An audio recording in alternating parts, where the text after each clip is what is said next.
soit la misère dans leur pays, soit la dictature. L'Europe des Lumières ne peut pas laisser l'Afrique dans les ténèbres. L'Afrique n'en peut plus de mourir. L'Afrique, c'était 200 millions d'habitants à la fin de l'époque coloniale, il n'y a pas longtemps, il y a 60 ans.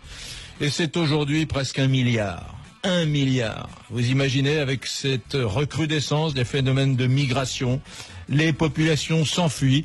Elles fuient la misère, elles fuient la guerre, elles fuient la pauvreté, elles fuient aussi les dérèglements climatiques. Financer un plan Marshall ambitieux qui permette tout simplement aux Africains de vivre en Afrique. Je ne dirais pas heureux en Afrique, parce que l'Afrique connaît bien d'autres problèmes, mais simplement d'avoir la possibilité de rester dans leur pays. Il n'empêche, quand vous regardez aujourd'hui énormément de pays d'Afrique, où sur le plan infrastructurel, il n'y a rien, les ténèbres, la misère, c'est épouvantable. C'est la démographie de l'Afrique qui est le problème, c'est-à-dire que structurellement, si on ne régule pas la démographie du continent africain, ça ne résoudra pas le schmilblick actuel, c'est-à-dire que les pays à qui on a donné l'indépendance, les anciennes colonies françaises en particulier, n'ont pas régulé leur démographie, n'ont pas régulé leur économie, sont toujours sous perfusion de l'ancien papa français. Il y a 10 millions d'habitants au Sénégal ou 11 millions... Non, mais je parle en global. Oui, mais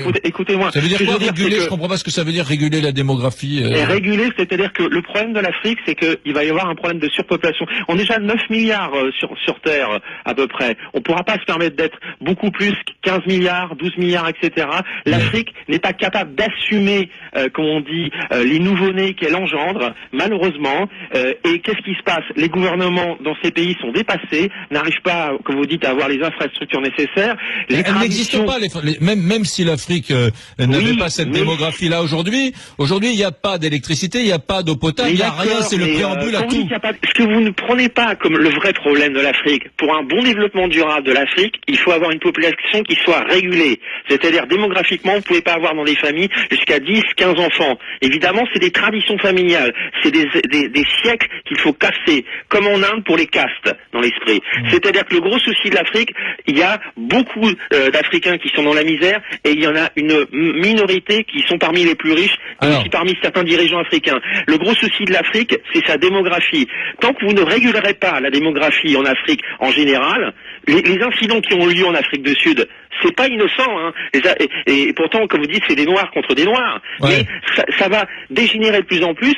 Et tous les miséreux de la Terre n'ont qu'une envie, c'est quand ils voient à la télé, par les paraboles, etc., ce que les télés françaises ou européennes véhiculent, donc il faudrait fermer l'accès des satellites. Ce que vous dites, c'est que l'école nous formait pour rêver, pas pour penser.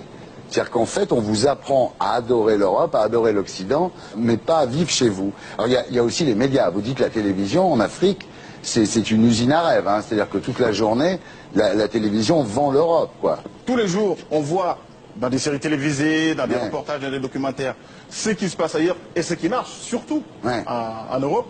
Et quand il faut y aller, on ne peut pas y aller. Parce que tout est beau, tout est gentil en Europe, seulement on a nous des emmerdes, on a nos problèmes, etc. Vous savez, oui, enfin, vous pouvez faire ça en disant il faut qu'ils maîtrisent, il faut leur fermer l'accès aux satellites, mais tout ça c'est illusoire. Structurer leur société, ils ont des siècles d'histoire derrière eux, des traditions, etc., qui ont des incidences sur leur situation actuelle. Vous prenez un personnage qui est très connu, le fondateur de Microsoft, Bill Gates. Bon, il est plus chez Microsoft, il a une fondation. Vous savez ce qu'il fait en Afrique? The benefits there in terms of reducing sickness, reducing the population growth. We have success on it. And the benefits there in terms of reducing sickness, reducing the population growth, it really allows the society a chance to take care of itself once you've made that.